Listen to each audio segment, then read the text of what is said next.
Bible ధ్యానపూర్వకంగా అర్థం చేసుకుంటూ చదవండి. బైబిల్ చదవడం పూర్తి చేయాలి అనే ఉద్దేశంతో కాకుండా బైబిల్ నుండి నేర్చుకోవాలి అనే ఆలోచనతో చదవండి.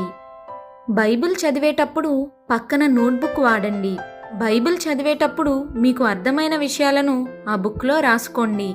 అప్పుడు ఆ విషయాలు మీకు ఎక్కువ కాలం గుర్తుంటాయి. బైబిల్ చదివేటప్పుడు దేవుడు నీతో మాట్లాడినవి, నిన్ను ధైర్యపరచినవి, దేవుడు ఆజ్ఞాపిస్తున్నవి, దేవుని వాగ్దానాలు ఇలాంటి వాటిని అండర్లైన్ చేసుకుంటూ చదివితే మరలా బైబిల్లో అవే వచనాలు మీరు చదవాలి అనుకున్నప్పుడు సులువుగా ఉంటుంది. బైబిల్లో మీకు అర్థం కాని వాటి ముందు క్వశ్చన్ మార్క్ వేసుకోండి. బైబిల్ తెలిసిన వారితో మీ సందేహాలను పంచుకోండి. వీలైనప్పుడల్లా కొంతమందితో కలిసి బైబిల్ స్టడీ చేయండి. అది బైబిల్ని అర్థం చేసుకోవడానికి మరింత ఉపయోగపడుతుంది. బైబిల్ చదవడం ప్రారంభించి